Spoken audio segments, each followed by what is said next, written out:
welcome to Your Mom is a Podcast. Yeah, we are Sandeep Parikh. And we are Milana Weintraub. Yes, and we are comedians and actors. And parents. And parents. We live in LA. We've got young kiddos. I got a 5-year-old. Milana's got a 3-year-old. A 3-year-old. 3-year-old. I'm rolling with the 3-year-old. Yep. They're cute. They're taking over our house. They're taking over our lives. Mm-hmm. They've definitely taken over our marriages. Oh, yeah. What's that? And still, we want to do it right. That's right. Like, I want more than anything to be a good mom. And I know you want to be a good dad, and we're prioritizing these things. And so. And our friendship.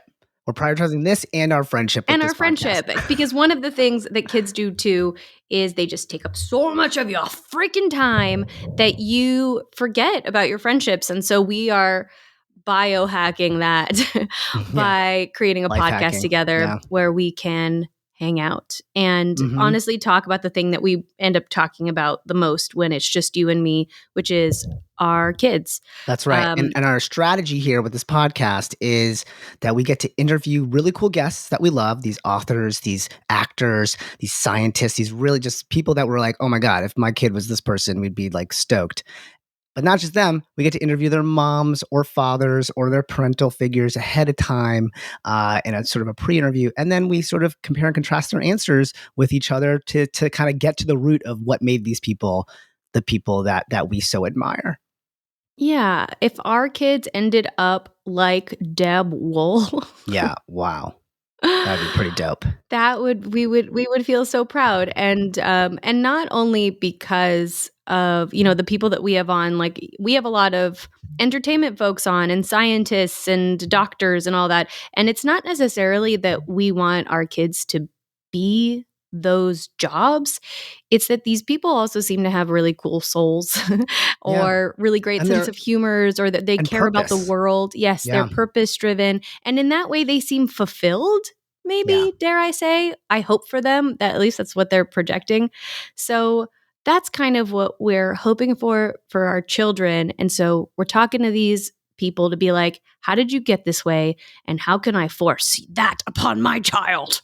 Yes. So thank you guys for listening to Your Mom is a Podcast. You are a part of this journey for us. So please, we'd love to hear your feedback. We'd love to hear your comments, like what you think about these awesome conversations. And if you could, share the show with somebody that you think this would be meaningful to as well, who's maybe going through the same journey. Connect with us on Instagram or TikTok. We're kind of wherever you possibly can listen to this podcast. We're there. So we'd love to hear from you. And also open a real feedback, like what's working, what's not working. Yeah, give us the real, and tell us, I really loved this. I wish there was more of this, because don't be nice. Also be nice in your 5 stars, and then write something constructive in your Instagram you message. How about that? Yeah, I love it. Deborah Ann Woll. Hello. Hi. Guess what? I'm going to tell you who you are. Uh-oh. I've been waiting for someone to do that. Yeah. This is the moment. Take it off my shoulders. This is when you get to find out that you are an actor who has appeared in a bunch of TV shows.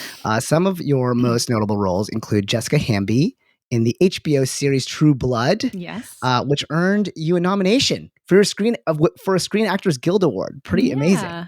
I didn't know that. That's cool. That's like for the ensemble. So it was all of us together, which was great because it meant we all got to go together and sit at a table together. It was cool. No, that is cool. That's cool. Yeah. They should. I wish they had that in the Oscars, the ensemble award. I think that's cool. You also portrayed Karen Page in Marvel's Daredevil. Yeah. The Defenders, The Punisher, and the upcoming Daredevil Born Again. Right. Which that's like, I can say that now. You can say that now. And I can also say that my good friend Omar is right around that. Oh, cool. That's so exciting. So that's exciting. By the way, I don't know if you know this about yourself, Deb, but you are an accomplished D&D player. Yeah, accomplished. That's right. You've been that's the word the qualifier is the one I wasn't aware of. Got it. Exactly. You are like a level 18 D&D player. And you've played in some of the best actual play series out there. often as a DM, which is a dungeon master, which includes Critical Role, Relics and Rarities, and Fastral Purple Worm Kill. Yeah. And more. And more. ... So that's your life. And thank you so much for being on our podcast. We're so happy and excited to have you here. You're also the mother of an almost 4-year-old. Yes, I am. Perhaps by the time this comes out, he will be 4. He? Yes, he. Yes. He. Okay. And so usually we do a little check-in at the top of the episode that the guest is not a part of. But I actually wanted you to be a part of this because I thought you might help me. Oh, okay. I thought we could talk about this together. Yeah. Here is what I'm going through with my kid. So he's about 3.5, and I am gentle parenting the out of him. You gentle parent so hard. I gentle parent so hard that he is gentle parented and I am gently absorbing all of the rage that I am not exploding onto him. Do you know what I mean? Like, so he is exploding onto me and I am the brake pad. I am the shock absorber. So, usually when there's a fight, when there's that kind of like energy coming out, there are 2 people who get to in some way either take turns or simultaneously explode on each other, release the valve. Both the pipes get to be emptied. And I've heard that deer do this, that after deer run from a predator, once they are relieved of the running of the flight from the fright and flight, they can tremble. There's like actually still energy kept in their body that they have to shake out and release. There's even tremble therapy that one of our friends has done as a way of like actually getting the energy out. And I have been thinking that as a parent, we never really get to do that.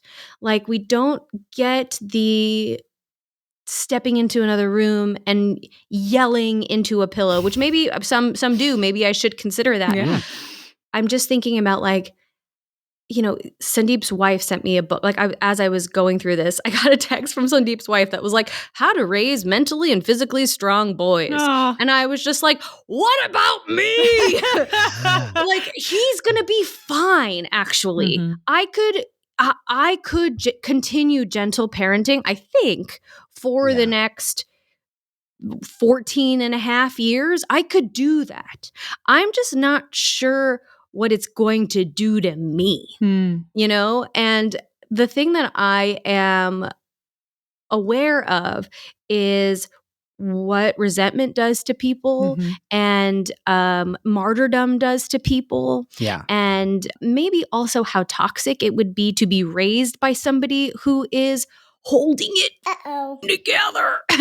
So I guess what I'm looking for is advice. Yeah, let's talk about like what is the I want you to be able to have your release valve. Ultimately, what are we doing? We are helping our child who has an underdeveloped prefrontal cortex regulate their emotions in a way that will hopefully turn them into I shouldn't say productive human beings, but kind human beings.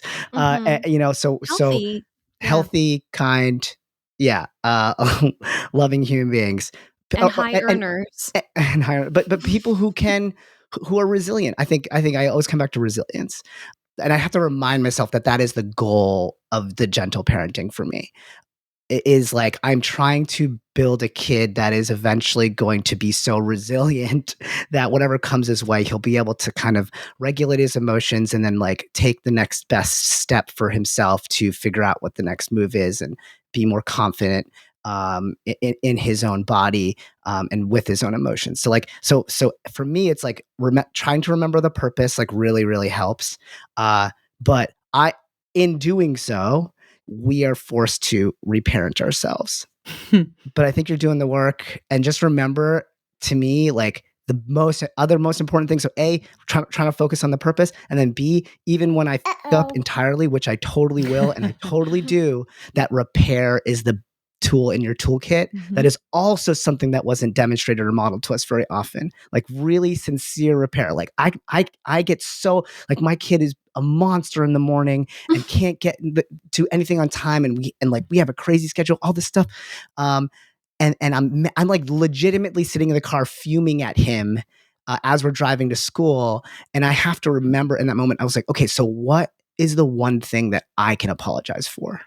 That's what I do. Where can I come for? Like, just pick anything, even if it's like on the list of. That's great for my marriage.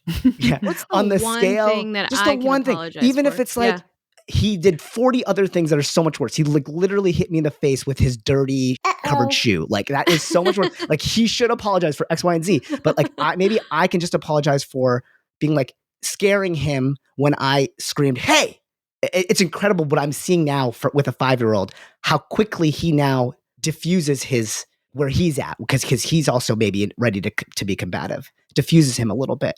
And now he's also coming back and being like, "Hey, I'm sorry, I hit you in the face with that shoe." You know?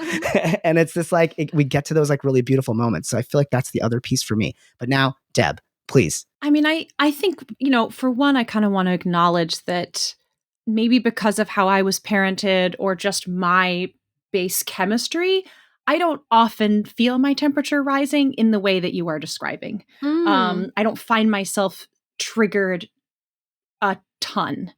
But I'm also going to offer this. I think that, you talked about modeling and things like that. And I don't know. I mean, I don't necessarily prescribe to gentle parenting or in that sort of terminology, but that's probably what we're doing on some level. But I also think that like resilient kids are not kids who are never going to feel these things that you're feeling. They're kids that are going to feel them and need to know how to deal with them. And some of that, I think, is them seeing you deal with it. I don't think it is always about going in another room and hiding how you get over it. So for me, when I feel even just the littlest inkling of something starting to come up, and this might be why I don't go further down the road, I say, "Hey, you know what, buddy? I'm frustrated. I'm feeling really frustrated right now because, we have to get to school and we can't go until we get your shoes on," right? Like start there and allow it to say like, "Hey, what are you feeling? Like, are you frustrated? Why don't you want to put your shoes on?" Like something about my being honest about where I am allows him to be honest about where he is. And sometimes he doesn't have an answer, right? Like he's not even 4 yet. Sometimes he's like, "I don't know," or "I just don't want to," or, but at least now we're talking and it's not a conflict. Does your child sort of try to raise the stakes? Like, because my kiddo will see what I'm doing. I feel like he is like sometimes just playing chess and just be like, "Yeah, no, I kind of, I see what you're putting on here. I get that you're trying to gentle parent me. And now I'm going to like scream the worst obscenity that I could possibly think of." Like he's now saying just wild to me. And he knows that we don't like it, but also we're like not trying to vilify it too much so that we don't want to give it too much power. We kind of like mostly, and so, but he will do things, like that's really like almost vindictive because he's like testing. And I'm wondering, maybe your child isn't sort of built this way. I mean, all kids are different, right? All parents are different. I would say my kid doesn't know obscenities yet, but like he knows what a cigarette is. And I hate cigarettes. They just disgust me. He doesn't swear. He just pulls out a pack of cigs and like lights one up. He's like, "Hey, Mom." Well, he will say things like, "I want a cigarette. Cigarettes are good. Cigarettes are yummy," because he knows that it'll get a rise out of me. And and there's definitely a personal part of me that goes, I get worried. I immediately get personally scared. Am I raising a kid who's now going to smoke because of this thing? And I have to go, "Oh, no. He's trying to get a rise out of you," right? Because he's smart, right? Yes. And so like, can I twist my perspective of it and go, "Oh, this is happening because he's actually an independent, smart kid," right? Like this is happening for a good reason rather than necessarily what our parent brains want to do, which is, "Oh, this is happening for the worst reason." So then you smoke a cig with him and exactly. And then everything's good.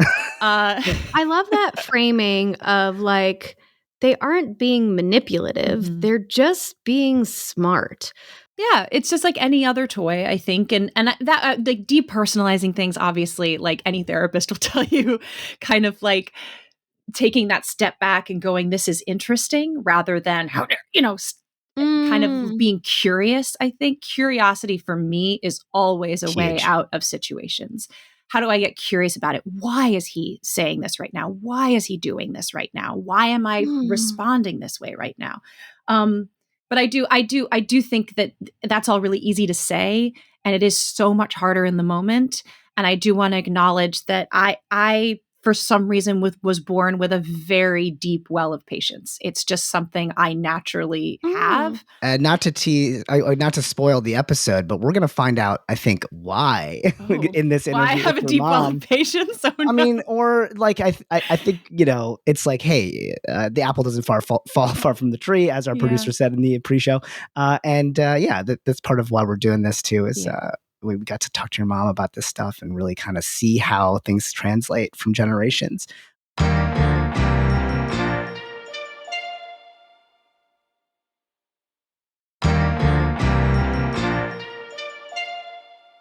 So let's get on with the show, shall we? Let's talk about Kathy Woll. Yeah. Or let her talk about herself. I am one of 6 children in the middle of 5 brothers and sisters. My husband also is a middle child and of 3. So I think that probably explains some of the attraction, but we also knew each other when we were kids. Our families knew each other. Our sisters were good friends. Our brothers were good friends. I did not like him when in 8th grade. But I have since taught 8th grade, and I can tell you 8th graders, that's kind of common. I moved away across the state from Buffalo to Long Island, and I grew up and he grew up.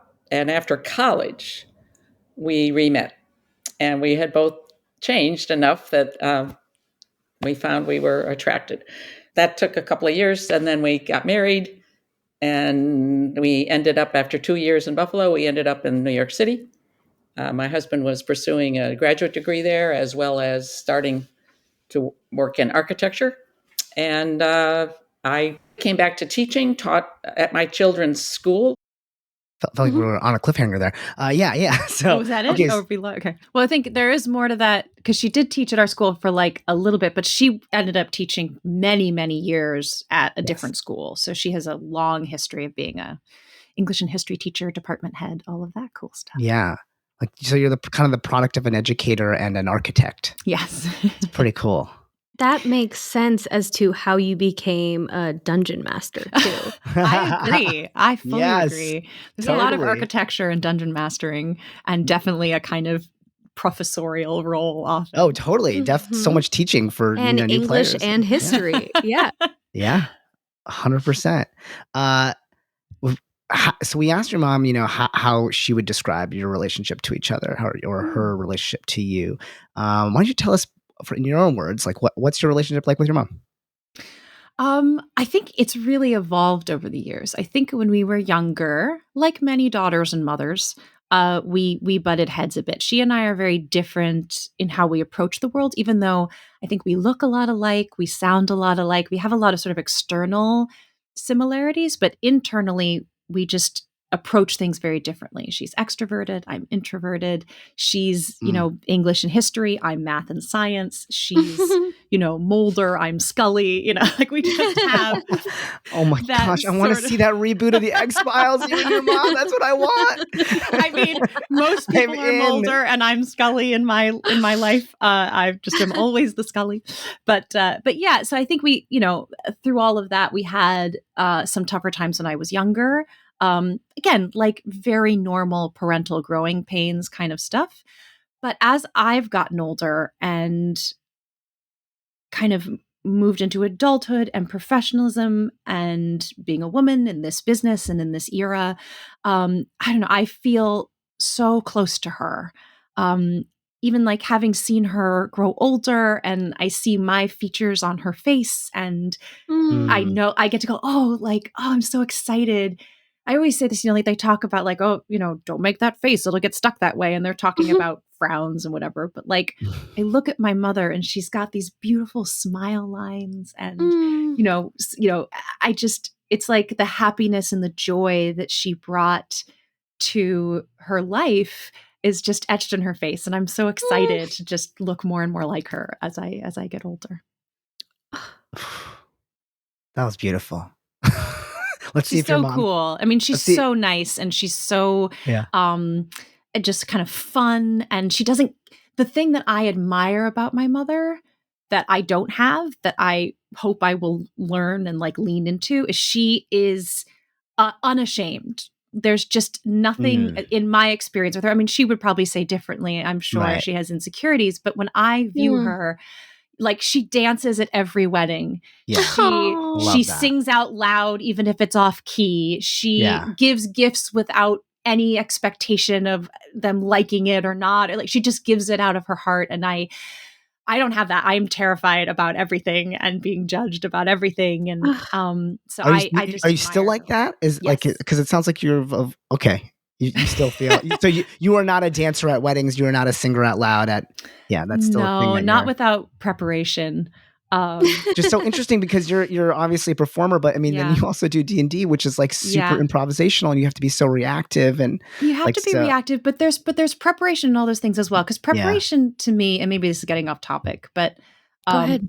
Preparation to me is not necessarily about nailing things down or mimicking something you came up with at home. It's actually the opposite. I just read a thing that really meant something to me, which said that like for most extroverts, and really most people, I would say, they're their most authentic self when they're spontaneous, when they don't think about it, when they just go with their gut. But for me, my first instinct is always ruled by fear or obligation. So I'm actually more authentic when I can take time to reflect or prepare. So when I have time to kind of push past the fear and think, what do I really want? How do I actually really feel about this? Can I drop in and give that some thought and some time? That's when I'm more authentic because my gut reaction is, oh my God, okay, yes, whatever you say. And that's not real, right? So I'm, as an introvert, as whoever I am a more authentic person with preparation and reflection. So even with D&D, a lot of preparation goes into that so that when the spontaneous moment comes, I already know what my baseline is. You have like a sort of invisible structure to rely on. I've already kind of considered some possibilities, and you can go places if you feel stuck or something like that. What feels like the right vibe. And so then I have a little bit of a guide, a little bit of a will-o'-the-wisp to follow when that moment comes. Milana, this reminds me of our classes with Jerry, our stand-up teacher, and how he talked about sort of the invisible structure of stand-up that allows you to be, I don't know if that's resonating with you. Like he talked about like, you know how like actors, if they're like portraying Jesus walking on water, that like what in reality there is a structure underneath that, but it like gives the appearance of this like miracle that's happening, and it's like sort of like having that structure below it allows for that miracle. I wonder how you prepared for this then, because I would say that you've already given me life-changing advice that didn't feel like it was coming out of fear or obligation. But maybe that preparation is just like doing self-work. Yeah, I do that. You said you didn't listen to an episode, and you were like at the beginning of this, you were like, I didn't listen to an episode, sorry. And you're like, so that's a great question. Part of it is part of not listening is one, just like time is a thing, and we have so little of it. But also some of it is I'll get in my head. It's better if I sit quietly with things and just, again, preparation isn't always research, although I do a lot of that, but it's just sitting with yourself. So I do genuinely, I have sat in my car while I'm, need 20 minutes to drive from one place to the next. And I've had conversations with my son in my head, but out loud by myself in the car is really what I'm trying to say, that I won't have with him for 10 years because I just want to keep going over and over again. I want to find the way that feels authentically true to what I'm trying to say. Because, I don't, again, like I might not say that I'm a gentle parent just because I don't know all that entails, but I want to be accurate and honest and compassionate with my kid. I want to be a good listener with my kid.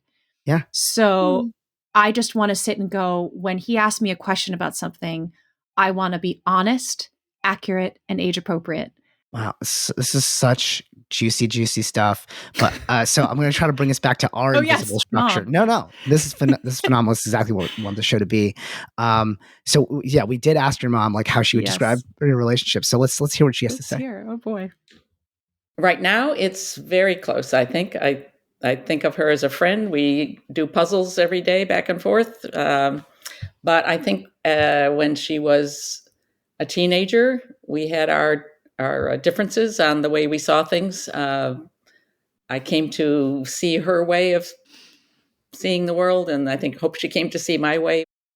Well, it's interesting that you both acknowledged in your answers like this teen time or this challenging, this sort of quote unquote typical mother-daughter tough time. I'm and we have more questions about that we asked your mom, but just sort of curious. It was just like interesting that you both acknowledged that, like because we both experienced it, Yeah, and you both expressed like it sort of gives you a sense of like, oh yeah, this was a journey to get to this place where you are now friends who puzzled together. Yeah. Is there a moment that sticks out to you as a time where you were not on the same page? Yes. I remember there was, I started doing theater in school. I knew my whole life that storytelling, acting was what I wanted to do since before I can remember. And so high school theater was a very big deal for me. And I took it very seriously. And I was very lucky that the teacher that we had in high school also took it very seriously. It was not just an extracurricular. She expected you to come and be prepared and care about it in the way you would care about any other subject. And so I did, and that served me well. But a lot of other kids, understandably, now that I look back on it, were like, this is an extracurricular activity. Like, why is so much being sort of expected of me in that time? And there was kind of a movement among the parents to kind of get her to let up. And I didn't like that because I didn't want her to let up, right? Like I was so deeply inspired by this woman. Like if I ever win an award, I will thank her on the stage because she is an enormous part of why I am where I am today. And to me, it was the same thing as going like, well, the chemistry teacher shouldn't expect them to get A's, That was my feeling on it. But as I look back, I also understand the other side of it where other kids were like, I'm not going to be an actor, but I wasn't going to be a history professor. It's like, it's just those different, viewpoints.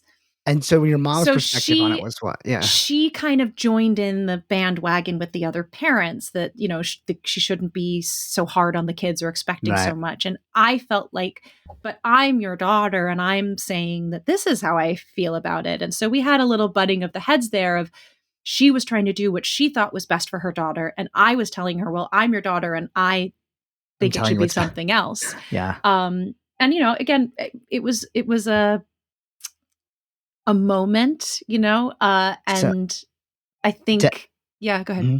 Oh, I was just going to say that do you promise that you guys didn't share answers beforehand? Yes. Oh my God, are you kidding me? You promise? You promise that you crossed your heart? That's hilarious. Do you really? Because I don't know. It seems like it could be a lie. All right, let's play the tape. In high school, she was already very much into acting. She was dedicated to it. She was come home and rehearse for school plays. The drama teacher that was new, I felt was not a good teacher. She was too demanding and she was expecting too much of the kids. Now, Deborah was fine with that, but as a teacher, I was like, they're kids. And so we had a couple of back and forths on that because she was sort of defending the teacher. And I was like, I don't think that this is not the way a teacher should react to kids and the way what she should demand of the kids. So we had a major falling out about that, or discussion. I don't think it resolved particularly at that time. That's hilarious. Yeah. It's like verbatim. So definite gold star. Congratulations. We would win the newlywed game is what I'm saying. So Yeah. Mhm. yeah, that's fascinating. It reminds me of the movie Whiplash. I'm sure it wasn't that extreme, but it's like that. It's that thing of like, and I wonder about that as a parent, honestly. Like, because I had gymnastics teachers. I was a gymnast growing up that were coaches, as they were called, that were really, really tough, strict. I mean, also my main coach was actually rather kind, but still in that he was still a gymnastics teacher that would, like Push stand on your toes and push them down, and poke fun at you if you couldn't take it, or like if we had forearm splints, runners have shin splints. We had forearm splints from doing pommel horse, and if we ever complained about them, he'd be like, "Okay, do 100 circles," which is like getting up on the pommel horse and doing 100 circles.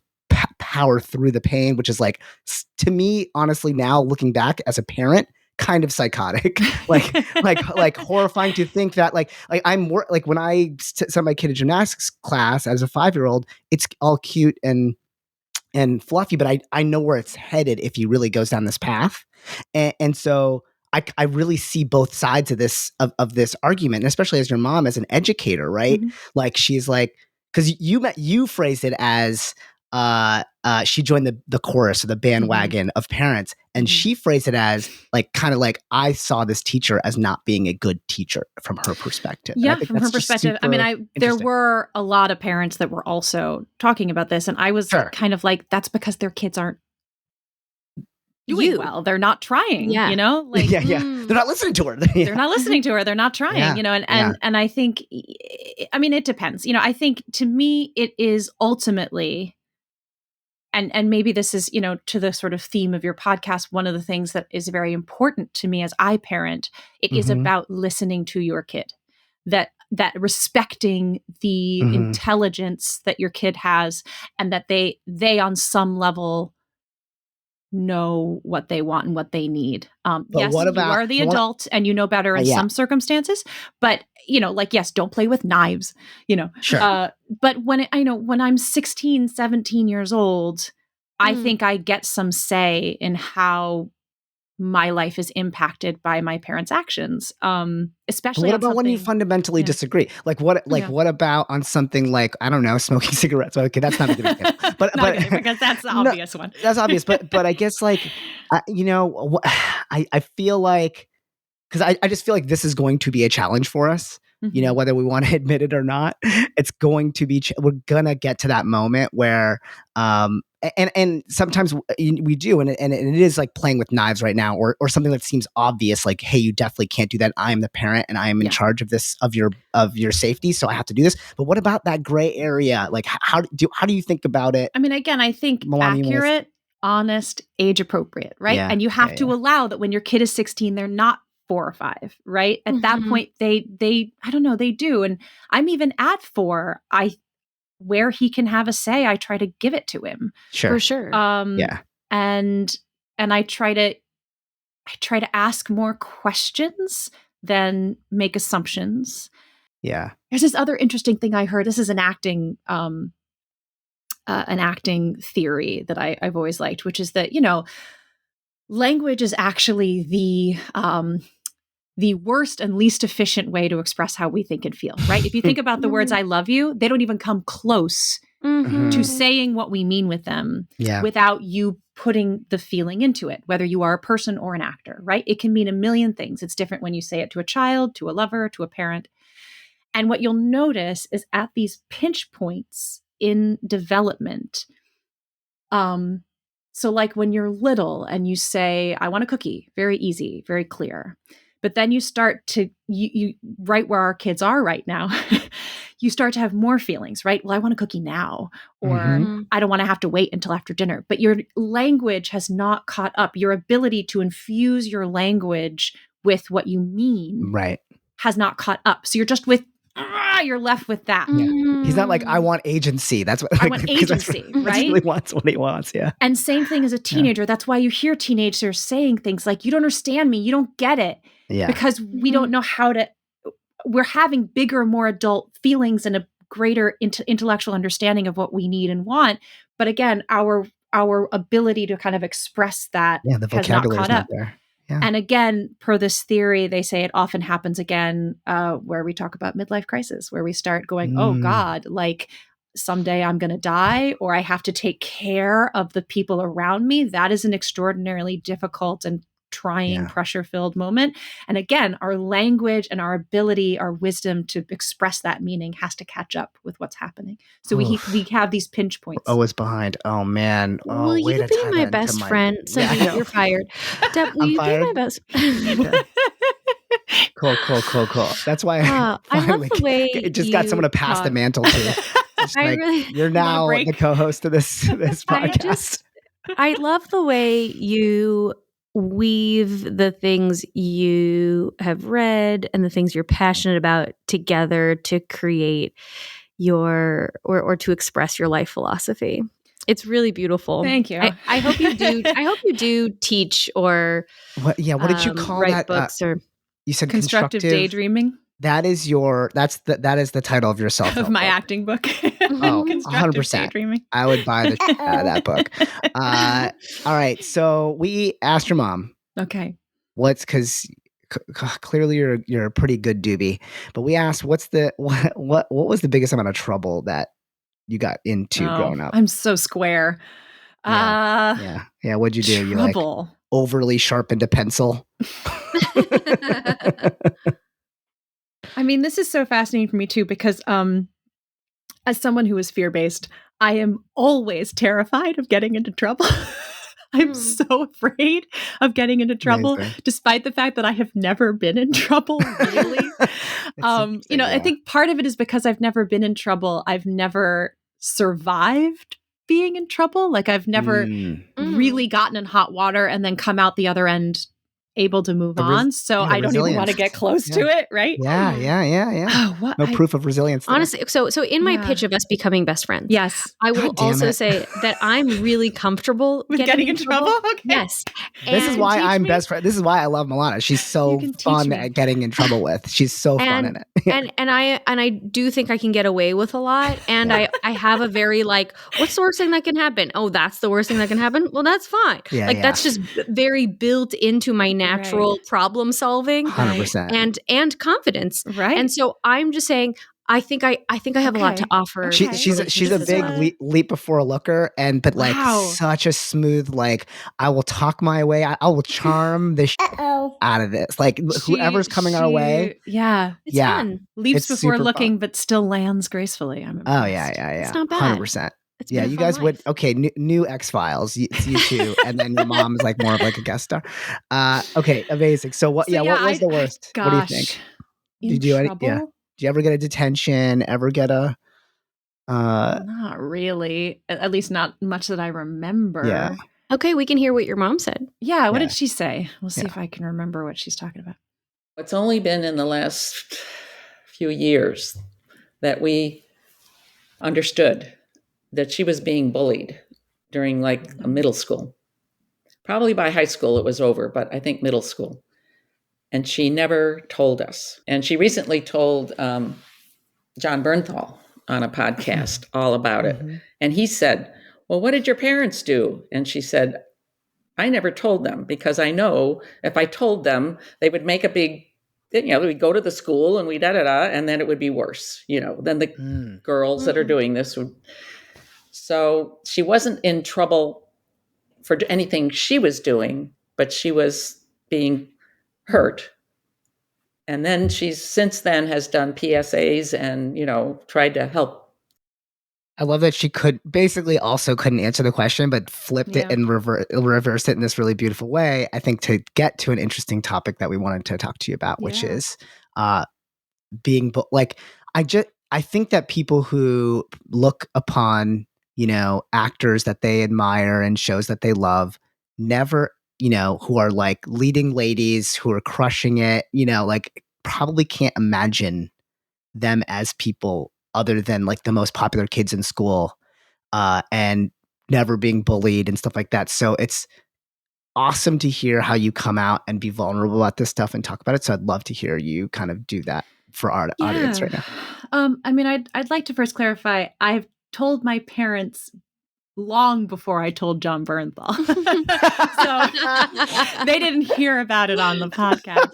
Got it. I did share with them ahead of that. You know, I think, and we probably didn't play that section of the clip, but she was more talking about like there were certain parts of it that she didn't hear until that podcast. So, you know, some of it is, you know, your parents love you and you know that they would be devastated and hurt to hear that you're hurt. So like, especially now, I don't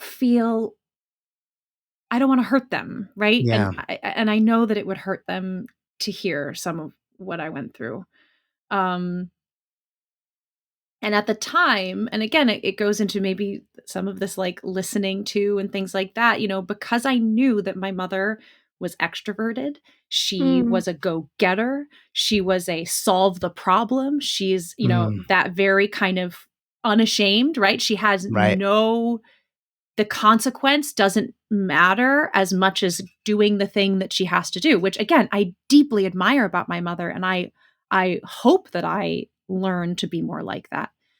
But as someone who is deeply afraid of consequence, and because of the bullying, I have a very difficult time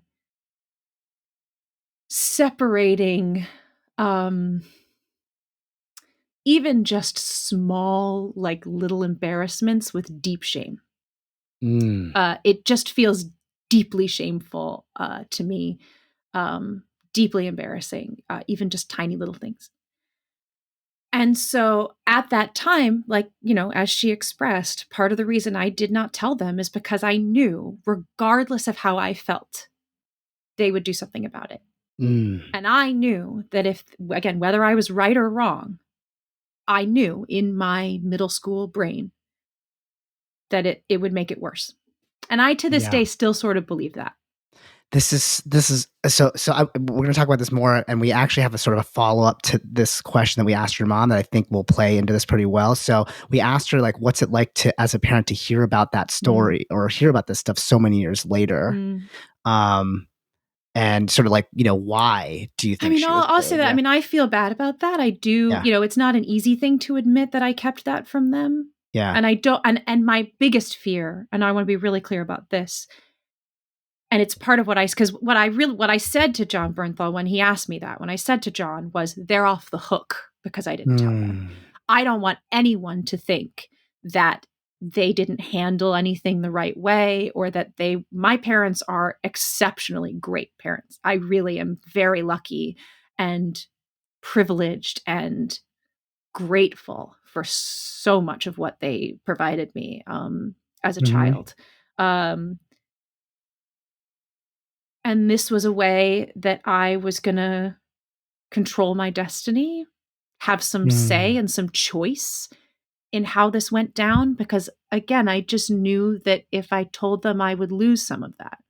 I would lose some say in how this was handled. Yeah. And I was too afraid to give that up. So I stand by that decision.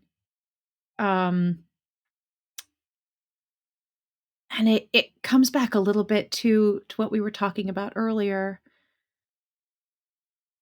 about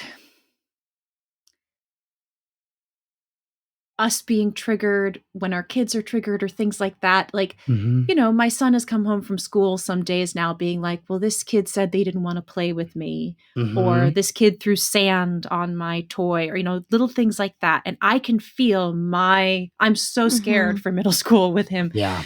I can feel my blood pressure rise when he talks about that. And the first thing I say to myself is, that's your problem.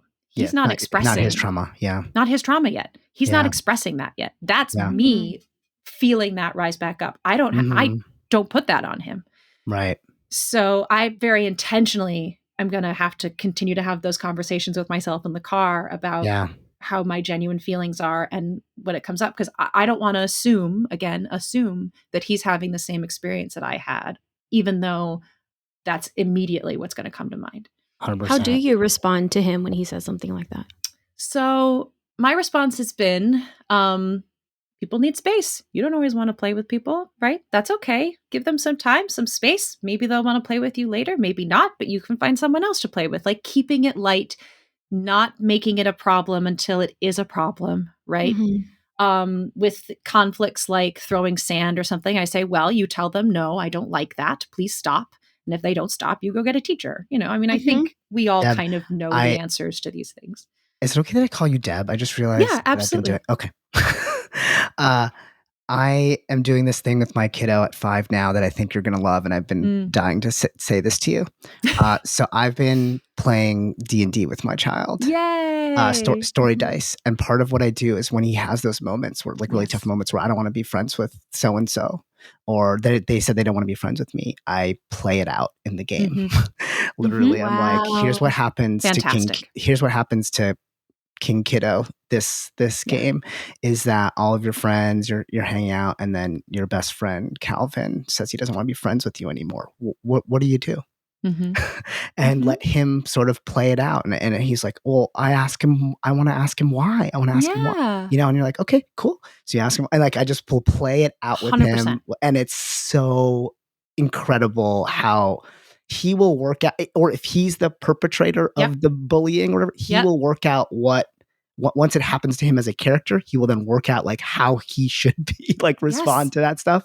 It's really such an amazing tool. Such an amazing parenting tool. Absolutely. Again, it's that giving, it's armor, right? It's giving them prepared belief systems and confidence. And, when that happens, I know what to say. I'm not blindsided by it.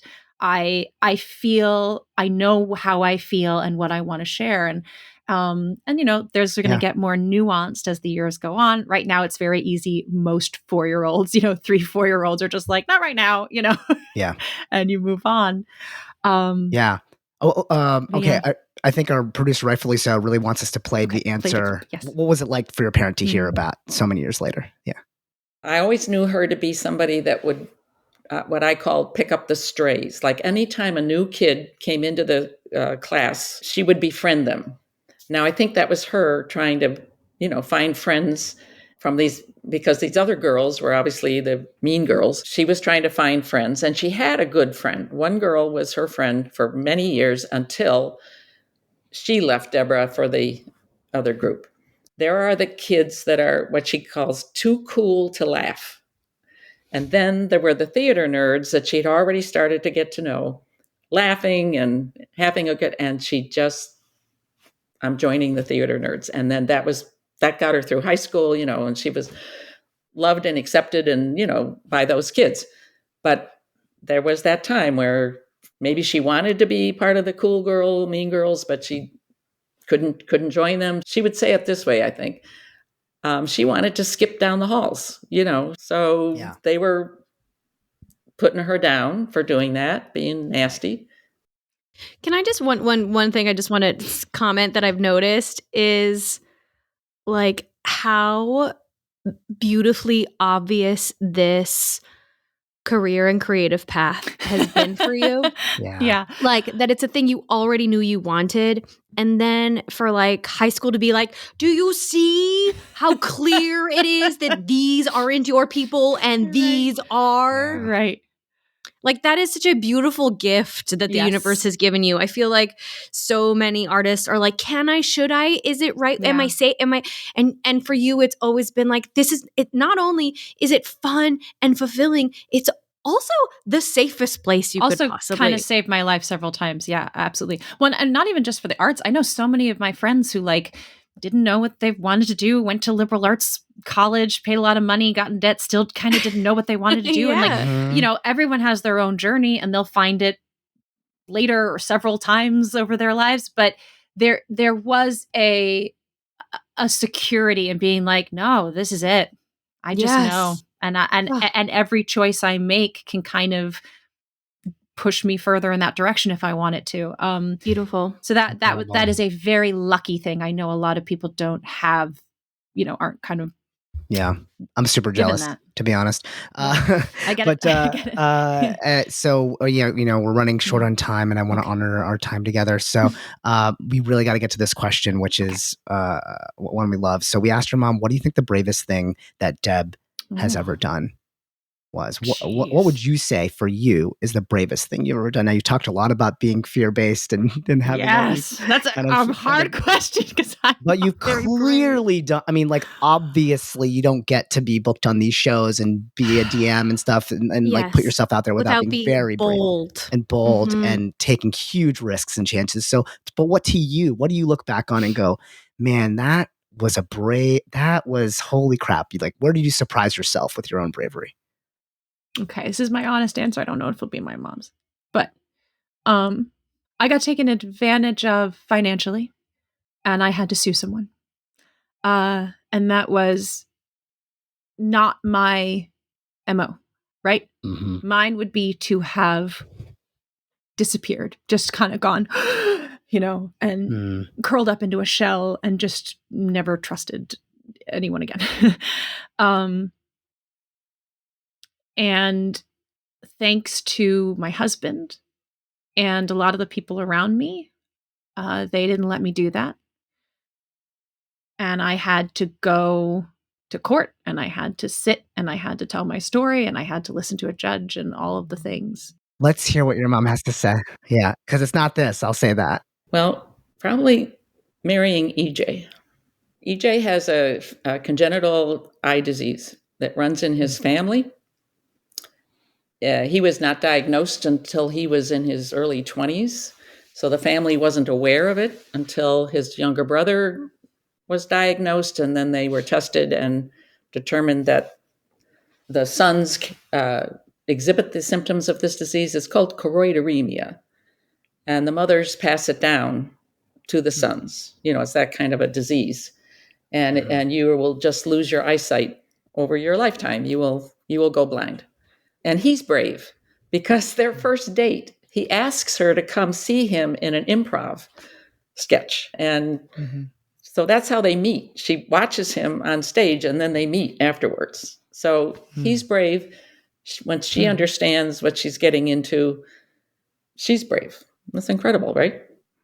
Mom.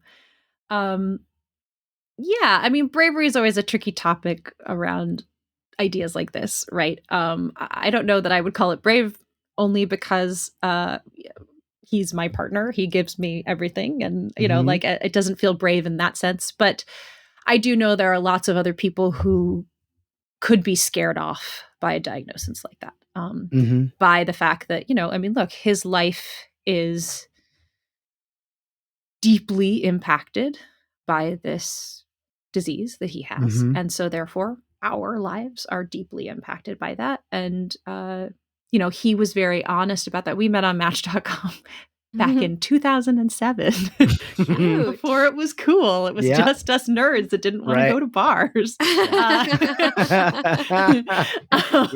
Back when people were like, like you met online. Like now it's like you met on the apps. Yeah, of course. That's the only place to meet. Yeah. He was very honest about it on that site. So you knew before you even met him. And I think part of that was because there were a lot of people who were sort of easily scared off by out of the way. The challenge of having that as part of your life. Why didn't it scare you off? Oh, it did the absolute opposite. My husband's older than I am. Cause I don't know if you know this about, like 21-year-old boys, but they're kind of the worst. Minimal experience. Have to raise one and skip over. Yeah. I'm going to have to hopefully raise one that isn't the worst. Yeah. But yeah. Look, I'm sure there are many, many wonderful 21-year-old boys, but I was not meeting them. Right. In fact, I was this, my first boyfriend, when I was like 17, was an incredible person. Just a like respectful, smart, talented, compassionate, all like beautiful, all of the things. And I think that was I'm so grateful to him, even though those are the things that all people should just be anyway. It just taught me that like men can be amazing. Yes. Right? They can be amazing. My first boyfriend. You hear that, guys? We can be. You can be it's amazing. Possible. So like when I met But you just- 20-year-olds who were, Yeah. I just was kind of like, my 17-year-old boyfriend could do better than you. Like, Yeah. why am I wasting Yeah. my time? So I think he really Ugh. saved me from a lot of really stupid relationships.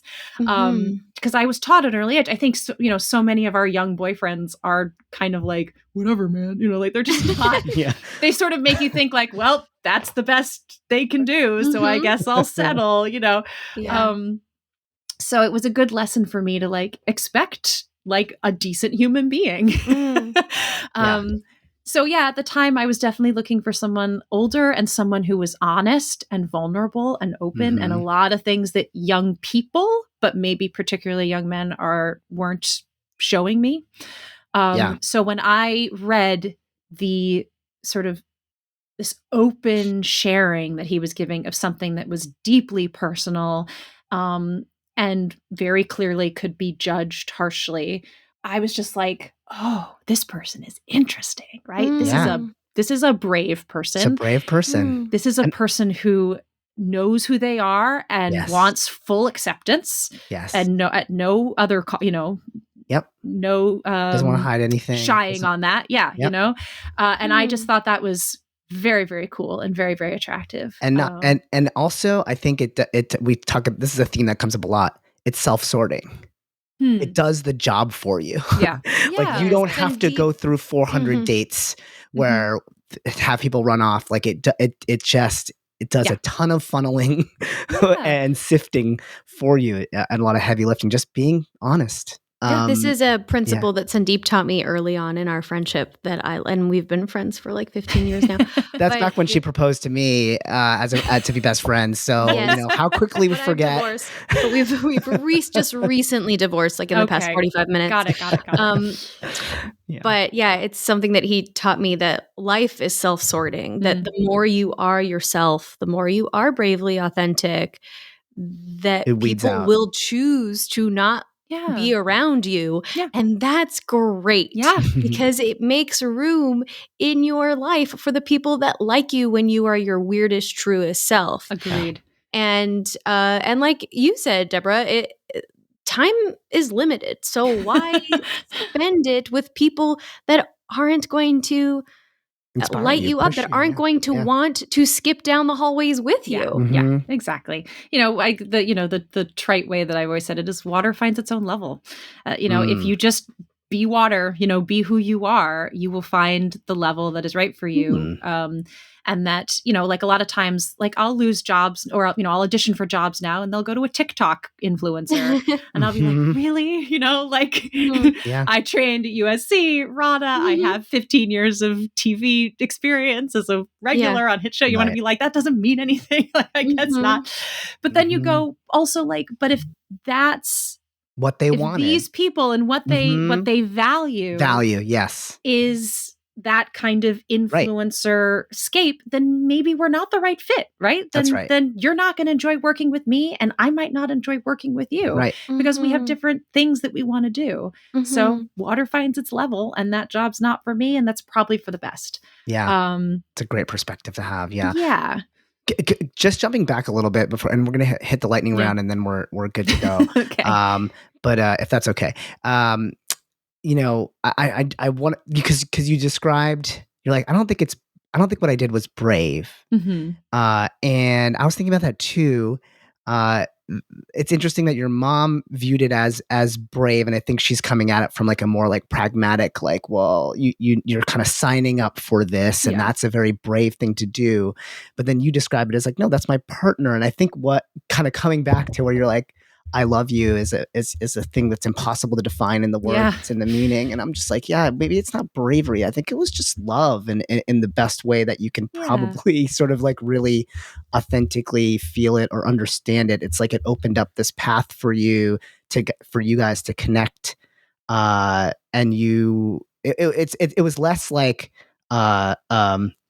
like a athletics check or a skill check. It was more of a perception or insight check that you were able to do on yourself. Sorry, I'm bringing very D&D terms to this. Sorry, Milana. It's okay. I get it. You know, but I desperately want Milana to play D&D. Yes. By the way, I really, really think but perhaps her two best friends can make it happen. Yes, I think we can. So make you that admit happen. it. But yeah, but I think that's what I see it as, is like your ability to tap in and be like, yeah, this is where my heart's taking me. So it doesn't feel brave, it feels right. And and it's and is it, you know, and you find your things, right? Like, again, like, yes, there are things in our lives that are deeply touched by this, and so that we do very differently, you know, that we have to consider and all of that. But again, that's always going to be more heavy on his side, and you know, my job is to sort of help us make a life together that works for, you know, I'm gonna say all 6 of us because we have 3 dogs, you know, so like that's our job, right? Our job is, I come with a ton of baggage. It might not be an eye disease, but I come with a ton of baggage. And so we all accommodate for each other, whether it's a disability or just your own individual things. And so Before Sandeep and I had our own children, when I was asking him if he and his wife would want to have kids, he said yes. And one of the reasons he offered was because he wants to feel the full spectrum of the human experience. And I honestly only recently have understood why you would even want that. I was like, why wouldn't you only want the only positive parts of the human experience? Yeah. Why wouldn't you only want to go on vacation? Why wouldn't you only want the candy? Yeah. And I think maybe that's just like a delusion of somebody in their 20s or whatever. But I do think parenthood has given me not only a depth of feeling, but has given me the ability to understand what you were saying, where like, that like, this is almost like my faith now. It's like, it is that like good and bad are, can both be, growth. You can grow in both directions. And that is what being a person is, is that you, are experiencing something that is incredibly hard or depressing or anxiety inducing, but it's also creating an empathetic depth that you might not have had access to before, which feeds you as an actor, but mainly feeds you as a friend. And then all of the growth in the other direction, which is incredibly like positive and sprinkly and glittery. And that's very helpful too, as a friend and as an actor and as an entertainer. Or as just a person to be in relationship with. So, you know, I almost like feel that this is just, sorry, now I'm rambling because I'm going off topic, but I almost feel that way about this election, is like, it is stretching us in both directions. And there is value in that. It's not all always uphill, but there is so much to gain from witnessing and experiencing the full spectrum. And I'll just quote my my really good friend, maybe my best friend, Deborah Ann Woll, because she says, you know, if we can find a way to remain curious. Yes. We asked Kathy, what is one big wish she has for you? Do you want to maybe share one big wish you have for her? Yes. Oh, I love that. My mother does so much right. And by right, I mean like comprehensively so. She does a good job taking care of herself. She does a good job taking care of her family and her husband and staying in contact with her family. Like, it's almost kind of superhuman to me.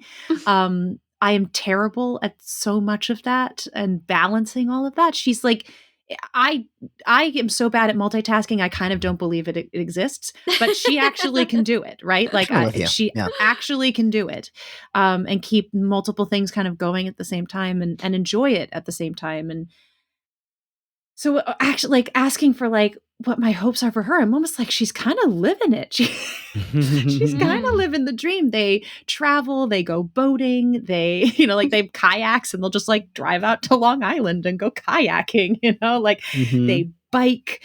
She does yoga. She comes out to visit us and her grandchild. They have, block parties. She makes cakes for kids in the neighborhood. Goodness Like it's crazy. It's a lot to live Yeah. up to. Yeah. I want to be honest too. Like I want whatever my hopes would be for her, I'd want them to be suited to her, right? Yeah. So oh gosh, it's a great question. My hope would be for her. I mean, I sort of be like more of the same. Like I just hope that she can keep that up, that energy up. Yeah. My parents are in their late 70s and they don't feel it. I think that's having parents right now going through some health stuff is like, yeah, my wish is that, when they're at their sort of that peak joy that they get to just sustain that is like a beautiful wish for them. I guess that's a hope that I would have, right? Yeah. That as time goes on and bodies are able to do less as they do for all of us, that there's I hope I can help be involved in keeping minds and bodies active and invested and loving, and that there is health and happiness through all of this end of life transitions. Yeah. Yeah. Let's hear what your mom had to say about her big wish for you. Oh boy. I would wish her contentment. This anxiety that is probably always going to be around, if that could be damped down, and which I think she's doing better and better at, that would be nice. My mother used to say, "Don't tell me not to worry. The things I worry about never happen." But if there was some way to kind of have strength and confidence that you will be able to handle anything that does come, know that you have some inner resources, or people have your back, or you will be able to manage. That would be what I'd wish for her. Oh, I love that. I wish that for me too. Yes. But I hear that wish, and I think all parents I never want my kid to experience anxiety ever. But at the same time, I think like you said, my best friend Deborah Ann Woll said before that you kind of need to feel the feels. Like you need it sounds like your anxiety, and I wonder, and I feel this about, I should sort of reframe this for my anxiety too, is like, hey, if I can look at that as like a divining rod, right? Like, what is it telling me? What is it like? Where is it trying to steer me? Can I at least take the input of what its fears are and not let it take the wheel? But can I just listen to its what it's worried about, so I can be more thoughtful and intentional about how I'm going to handle the next part of the journey? So yeah, maybe it's not about eradicating the anxiety, but well, I think that's exactly utilizing it what as a she's tool. saying. I think so too. I think she's saying this extra added on anxiety that does not need to be there, Deborah. Got it. Okay. They're doesn't, and I agree, it's still saying something and it's still worth being curious about it. But I think that's what she's saying, is that what I've gotten better at is taking that step back, not having the panic attack, but taking the step back and being curious about it and investigating it. So keeping its hands off the wheel. Yeah, keeping its hands off the wheels. I think exactly what she's sort of saying. She hopes for me that as I get older and wiser, hopefully, I'll do better and better at that. So I agree. That's a constant thing I'm always working on.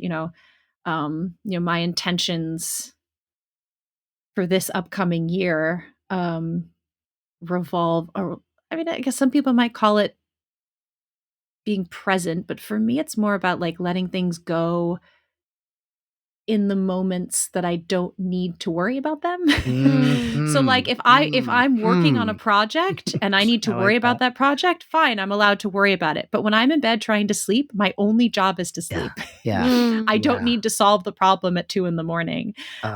So Yeah. that's my intention for this year, is kind of reminding myself to just worry about things in the time frame in which Mhm. we've designated them for Yes. worry. We I have love that. allotted scheduled time.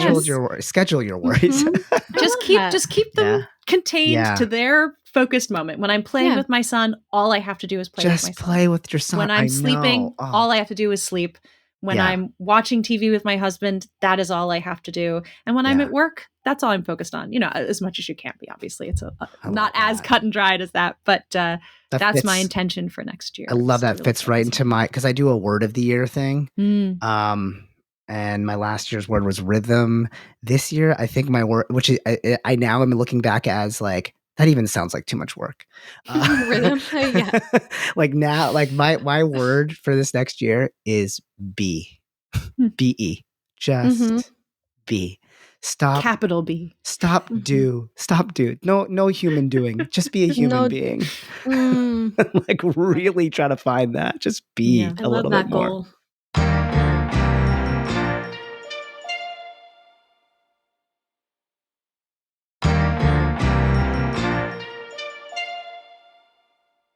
Shall we move on to our lightning round? Let's do it. All right. These are like quick one-word answers. Okay. This is the part where we're really going to judge you in your relationship. Okay. Sounds good. Yeah. So I have not been keeping track of gold stars really, but but everything's on the line. I'm regardless. highly motivated by external validation, so I would like to know at the end of this how many We gold stars have I got. already asked you to be permanent members of our lives. Exactly. Okay, great. Yeah. That's the highest gold star. I That's should that's achieve. the But highest. here's where score you can anyone's really gotten. rack up some, because Okay, I'll actually okay. keep track now. Okay. I'm So the ready. first thing is we asked your mom. Okay. Lightning round question number 1. What was your favorite food as a kid? Spaghetti. I'll just say pizza. Okay, close enough. Same general ingredients. Okay. No way. sorry. Not close. All right, Get fine. out of No here. gold way. star. No. 3 adjectives to describe you. Sensitive, shy, and creative. Eloquent, intelligent, and emotive or emotional. Maybe say emotional. We'll say emotional and sensitive. Emotional sensitive. Emotive to emotional. Yes, That is yes. perfect. It's a great pivot. That's so funny. You So get 1 gold point star for you that there. one. 1 point for there. Oh Yeah. my God. What was your favorite TV show growing up? Mystery Science Theater. News radio. Oh, well, that, I mean, You're wrong. I'm wrong, but she's also correct. We're both correct, but Yeah. but yes, I did not guess right. What was your favorite subject in school? I think we can guess this one. Well, theater. Math. Oh, well, math. See, this is the core difference, right? That's right. Yeah. Academic or not. But yes, math was my favorite academic subject in school. Hey, Mhm. Deborah, what's your biggest fear? Casually, just No big throw it deal. out there. Yeah. Just Getting in trouble. Mm. Mm. Going to a party. That's not wrong. Yeah. Okay. But what if you could skip I'm at the so party? boring. Oh my God. What if there was like I love that answer. skipping Actually, going to a party. D&D at the party? But that's, I mean, yes, like I like parties where there's activities. Yeah. Mhm. Right. Something to distract you, something to do. You I'm would a have terrible actor, Hollywood person, because all people want to do is just have Schmoozy. big parties where they stand around and talk and it's loud and you eat tiny food. And I'm just like, I can't do it. I love the tiny can't do food. it. I hate the loud. I'm this person where like, no, can we go outside and just I can't do the okay. You would have loved Sandeep's birthday party though. It Okay. was all games all Okay. the time. You That's would have great. loved it. Professional in the future gamers. when we are best friends. Now that we're best We'll friends, play lots of Yeah, yeah, games. Are you kidding me? I need more friends that will play board games with me. Great. Who, living or dead, do you think would you want to have a conversation with? Shakespeare. Mark Rylance. True. That's Shakespeare adjacent. Come on. Like I chose the dead, she chose the living. Mhm. I think I get True. points for that. Okay. Mark Rylance, if you don't know who Mark Rylance is, go look him up. He's the most incredible actor that's ever existed. Mm-hmm. Okay. Hey, you talked And, yourself into it. Persuasion check passed. Thank Thank you. What's the best present that you've ever gotten your mom? Ooh, that I ever got her. One thing we do have in common is I don't like stuff. So I never want like things. Mhm. But I want either activities, something that I can make or do, and then something that someone made for me out of like the goodness of their heart. A photograph was taken of her and my mom and me, and she turned it into a painting. There's a way to do that, so it looks more like a painting. We all have the same smile. It's lovely. That is the best thing she's ever given me. So yes, there's a photograph after I did a play in high school. My grandmother and my mother came to see it, and they took a photograph backstage of the three of us, and we have the same smile across the three of us. Oh, And so I sent that So photograph into a like one of those places that can make like a Warhol type thing or something like that. But this was I don't know exactly what the style was, but kind of a pop arty style. And they just That's cool. made like an art piece out of the photograph. oh, that's so cute. I would love to see that photo. What is your mom's favorite role of yours that you've ever played? I'm going to go with one of the plays. So either Catherine or Harper from Angels. I think maybe Karen Page in Daredevil. Okay. She went with TV. And what is your least favorite role? What is her least Her favorite least- role? What is her least favorite role of that yours? I've done? Yep. Oh, I mean, it could have been any one of these terrible little movies that I've done over the years. I mean, she likes the character, but my mother, like me, does not like violence. So I'm trying to think along those lines. But Karen, Daredevil's terribly violent. It is. Mhm. I really don't know. I honestly don't know. Okay, let's hear. Let's see what she said. Maybe the part in Escape Room. Amanda, her name is. She's a war vet. Hmm. Yeah. Okay. Guess Interesting. that's the thing you guys will talk about later. This is a fun one because we gotta bring it back to D&D. We asked your mom if she could boost any of your core D&D stats, wisdom. Like the main. Did she grasp enough of? She did. D&D I had sort of I broke it down for her. Worked through it. Okay, good. Yeah. Okay. Which one would she do for you? Which would she boost for me? Yeah, she could grant you a +1 to either wisdom, intelligence, strength, dexterity. I'm forgetting one. Constitution. That's probably not what she guessed, but that's what I was going to guess. Constitution is what I would boost for myself. Okay. But maybe wisdom, just to have a little bit more that confidence, that backbone to support some of the other ones, I don't know. Maybe charisma. I think it's in the same, but I think that's for the same reason, right? I think charisma is the confidence part of that, right? Yep. Yeah. I think that's what her point is. I just think of charisma as being I think of the wisdom is the backbone to charisma in a way. Yeah, charisma is more like the performance and stuff, or how we think. Right. The outcome, the end result. Well, guess I see max charisma over here. I think I have that pretty well in check. You do. I just need the confidence to do it. Yeah. Well, I'm going to give you a gold star on that anyway because you persuaded me to basically do so with that. See, there you go. My high charisma stat. There it is. There it is. Good. And what would you boost for her? Ooh, for my mom?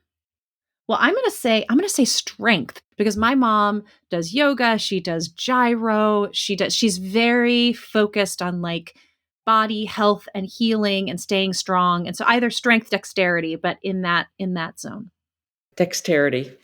We'll give it to you because you threw it in there at the end. I like it. Same time, she's doing. You said yoga. Flexible. Yeah, exactly. Yeah. That feels like definitely a dex thing. Amazing. Okay, so just so you feel good. You got, let's see, 1, 2, 3, 4, 5, 6, 7, 8, 9, 10 because in the lightning round they're doubled 9 and then 10. So 10 gold stars. That's really, really, really good. Great. I like it. And sort of I'm that meme that's the coffee barista said my order was good. That's something that's possible to do well at, you know, like, and I did well at it. Yeah, You exactly. did very well at this podcast. Yes. We are so grateful that you gave us this time, Oh, and we genuinely, you made us re-fall in love with our own podcast. So How was it for you? Just how was it for you to hear your mom and like with this experience? Like, yeah, no, I mean, beautiful. I mean, all of this is stuff that we've talked about before. You know, I appreciate that we're close enough that there were no big surprises, right? Like Yes. nothing that she said, I was like, what? You know, we're close. We understand each other, especially having come from that place where we were butting heads when I was younger. It feels so gratifying to know that we, you know, we're where we are today. yeah. and I think it's probably a generational trait that you're very likely going to pass down. So I hope so. I hope so. yeah. Well, super appreciate you being on here. This was lovely, and I hope we get to games. And then I guess soon we'll in the just catch future. up for coffee later. Yeah, coffee, D&D, board games. Sounds all the good. things. And some trouble, some mischief making. Oh, led by can't Mom. wait. Yeah. You're in the right place. All right. Thank you so much, Deborah. Thank you. And Yep. we're so, so grateful for your time. Thanks for having me.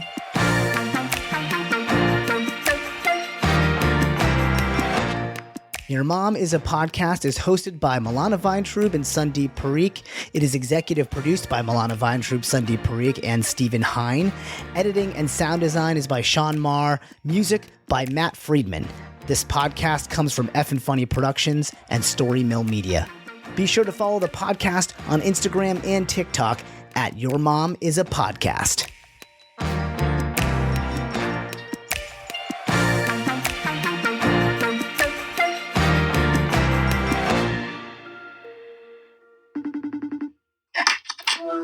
Hi, you picked up. Oh, you're in rollers. Well, I just finished the podcast with Sandeep and Milana, and they have this thing where while I'm still on air, they want me to call you Oh, okay. and tell you that we finished. Am I going to be seen? No, you won't be seen. Okay, good. But your voice is being captured. You look great. I like that. Oh, I'll look better once I But it was so sweet, and they said I got 10 gold stars. Our answers were shockingly, in fact, they thought that I was cheating at the beginning because not only did we say the same things, but we used the same phrasing. Oh, well, okay. Acorns and oak trees. you Yes, know. exactly. Apples and apple trees. So there's that, and then there were a couple things I got wrong, but just on like not wrong, but said different things, I know, but on just small things. And also it was like, oh, but we said different things, but for the same reason, which I thought was really sweet. Yeah. Oh, I So, can't wait to hear the whole thing. Well, apparently we only got through like half of the questions that they asked you because I talk too much. So Oh, okay. Well, I said at one point it was hard on the spot to yes. remember, and if they could have given me the questions ahead of time, would have been a little more prepared. And they were kind of open to that, but they didn't. I don't know. Maybe they want the spontaneity. I think that's part of it. Yeah. Yeah. But Yeah. I love you. Thank you for doing this. You're welcome. And any idea when we will see the final? Oh, I don't know. Yeah. When does it come out? Do we know? Early January. Okay. We'll listen together. Yeah, that would be nice. Let's do that. I forgot you were doing that. Great. Yeah. Okay. Okay. Well, go back to resting. Drying my hair. Yeah, looks good. We're going to go, I told you we're going to go to REI and then. Yeah. You guys have a whole So day. it's sort of our day with Chris. And, Perfect. yeah. But I did get, I did a little shopping around here and, Nice. ready Alright. for our big day tomorrow. Exciting. And so you want us there at 8? Yeah, 8 to leave at 8:30 to go to school. Yeah. And, We're just gonna make plans, you guys. Don't worry about it. okay, and get the key. Yeah. With that. Okay. Now all this is on the podcast now, Mom. I have a chance to I know. We're just gonna take the opportunity to plan our day, if you don't mind. get the sitting lined up here. Okay. Okay. Wonderful. All All right. I'll talk to you later. We'll Okay. we'll make plans. All right. Bye, Mom.